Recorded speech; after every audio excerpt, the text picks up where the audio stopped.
Hello प्यारे बच्चों, welcome to our channel उड़ान सपनों की। बेटा आपकी नई क्लासेस स्टार्ट हो गई हैं, न्यू वर्कशीट स्टार्ट हो गई हैं। तो आज हम करेंगे क्लास 10th की विज्ञान की वर्कशीट नंबर 1, और जो कि आपकी डेट 5 जुलाई 2021 की है।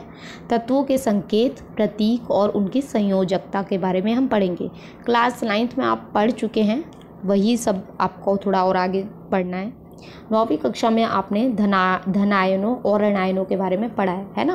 धन पॉजिटिव और नेगेटिव, इन धनायनों एवं ऋणायनों के संयोजन से बने सूत्रों के बारे में आज हम अध्ययन करेंगे। सूत्र कैसे बनते हैं वो देखेंगे, लेकिन इसका अध्ययन करने के लिए आपको यह जानने की आवश्यकता है कि इन आयनों के प्रतीक और संयोजकता क्या है। यानी कि आपको पता होना चाहिए कितनी संयोजकता, मतलब वैलेंसी, कितनी वैलेंसी है, प्लस है कि माइनस है। यहाँ पे देखिए तत्वों के सूत्र दे रखे हैं, संकेत यानी कि हम किससे लिखते हैं, सिंबल दे रखा है, और संयोजकता दे रखी है यानी कि वैलेंसी दे रखी है। हाइड्रोजन को हम H से लिखते हैं और उसकी संयोजकता 1 होती है। सिल्वर को हम Ag से लिखते हैं, +1 होती है।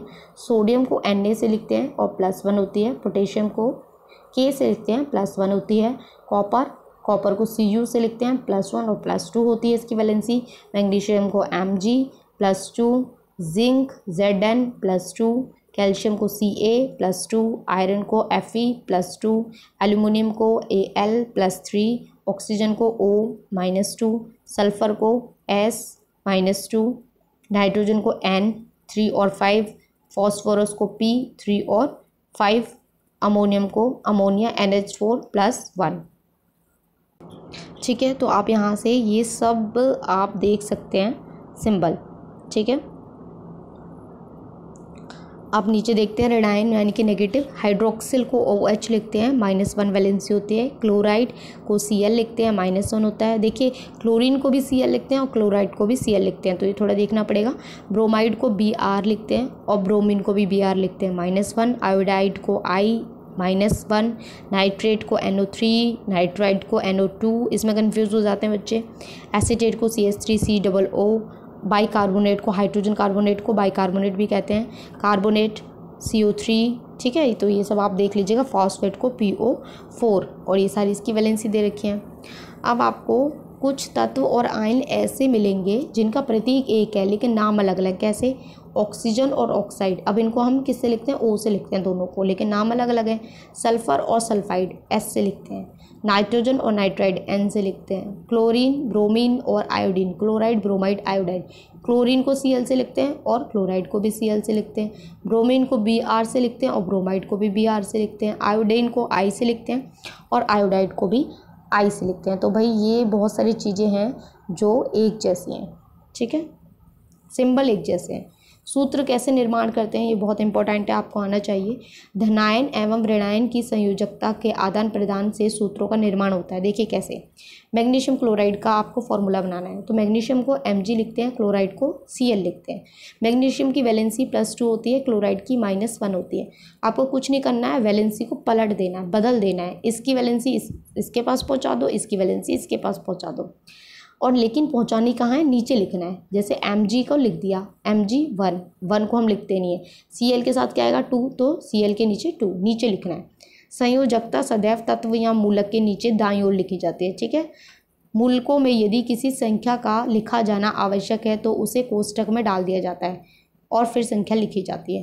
तो मैं अभी आपको बता दूंगी। जैसे मान लीजिए NO3 है, ठीक है, और यहाँ पे ये 2 है, यहाँ पे NO3 मान लीजिए, और ये 2 उसके साथ लिखने जाना है, तो हम ब्रैकेट लगा के यहाँ पे लिखेंगे। तो ये चीज़ आपको ध्यान रखनी पड़ेगी क्योंकि यहाँ पहले से ही नंबर है। तो अभी हम क्वेश्चन करेंगे तो आपको क्लियर हो जाएगा। फर्स्ट क्वेश्चन देखिए, sodium, silver, chlorine, oxide, sulphide, calcium के प्रतीक और संयोजकता लिखिए। तो आपको भी प्रतीक भी लिखना है और संयोजकता भी। तो बेटा देखिए ये सारा टेबल में दिया हुआ है फर्स्ट का, जब आप देखेंगे तो फिर भी मैं बता देती हूँ। सोडियम को Na से लिखते हैं और इसकी संयोजकता होती है आपकी +1। ठीक है, सिल्वर को Ag से लिखते हैं और इसकी संयोजकता भी होती है +1। क्लोरीन को Cl से लिखते हैं, इसकी संयोजकता होती है -1। ऑक्साइड को O से लिखते हैं और इसकी संयोजकता होती है -2। सल्फाइड को S से लिखते हैं, इसकी संयोजकता होती है -2। कैल्शियम को Ca से लिखते हैं और इसकी संयोजकता होती है +2। ठीक है, सेकंड क्वेश्चन देखिए। अब निम्नलिखित यौगिकों का सूत्र लिखिए। Calcium carbonate, zinc sulphate, aluminium sulphate, silver chloride, sodium carbonate, potassium hydrogen carbonate iron sulphate. देखिए हाइड्रोजन कार्बोनेट को बाइकार्बोनेट भी बोलते हैं, इस चीज़ का ध्यान रखिए। HCO3 से लिखते हैं, इसकी वैलेंसी -1 होती है। चलिए आंसर देख लेते हैं इनके। देखिए फर्स्ट है आपका कैल्शियम कार्बोनेट, ठीक है। तो कैल्शियम के लिए Ca, कार्बोनेट के CO-3, इसकी वैलेंसी -2 होती है, इसकी +2।